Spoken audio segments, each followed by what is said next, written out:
In this video, I'm going to go through completing the square when the coefficient of x squared is not 1. So when you just have x squared, it's straightforward to complete the square. But if you have a number next to x squared, then you have an extra step at the very beginning and at the very end. The first step is you need to factorize that coefficient of x squared out. And remember, factorizing initially means division. So you're going to divide everything by 2. Please write this down in your workings because you'll be surprised how many people forget to divide that last number especially. So write divide by 2, divide by 2, divide by 2, and you're going to put it outside. So factorizing means that you don't just divide and forget about it. You put it outside a bracket, and I'm going to use a big bracket.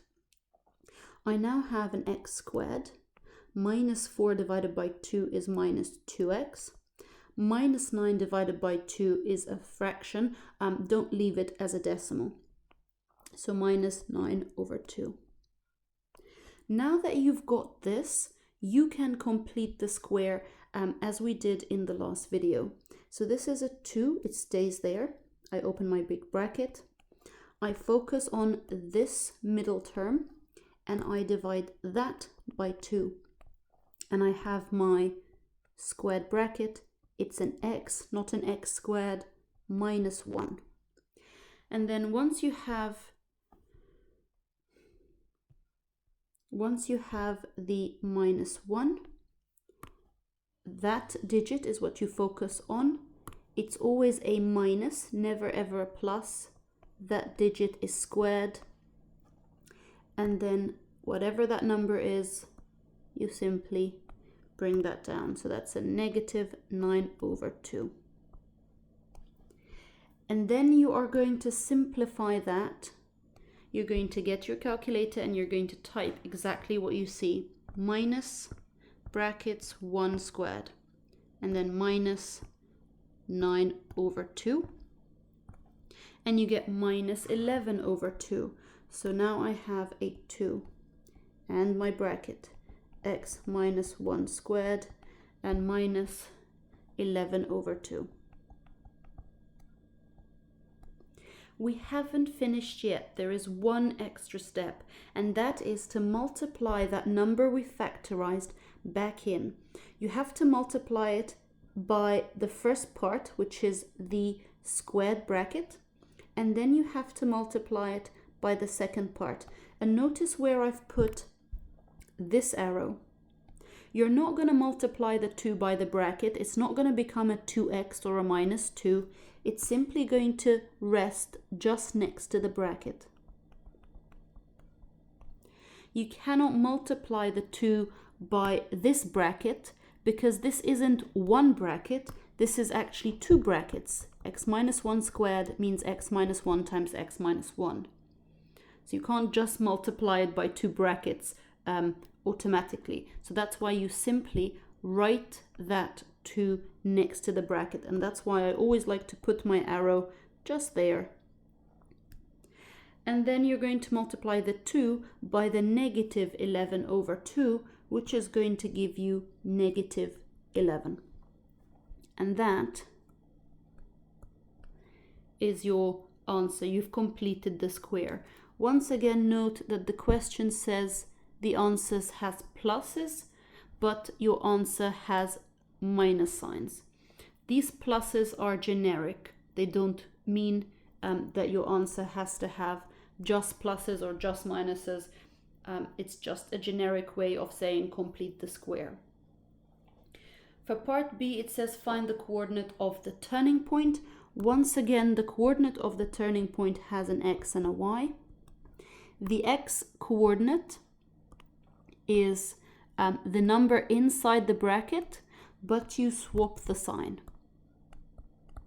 So if it's a plus, it becomes a minus, and if it's a minus, it becomes a plus. So this is a negative 1, so it becomes a positive 1.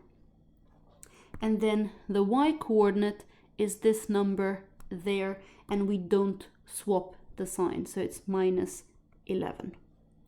the number at the front makes no difference to the turning point. It's still the number inside the bracket and being added or subtracted to the bracket. And the last part is to solve that equation. We've already completed the square, so it's 2x minus 1 squared minus 11, that's it, equals 0. The first thing you do is you add that number. So it becomes 2x minus 1 squared equals a positive 11. The next thing you do is you divide by that number. So I've got x minus 1 squared equals 11 over 2. And then you're going to square root both sides. So you're going to get x minus 1 equals plus or minus, remember, 11 over 2. And then I'm going to add the 1 to both sides. So I have x equals 1, a positive 1, plus or minus square root 11 over 2. Then you get your calculator and you type it one of these at a time. 1 plus square root fraction 11 over 2. And to three significant figures, this is 3.35. So x equals 3.35 to three significant figures. And then I type 1 minus square root 11 over 2.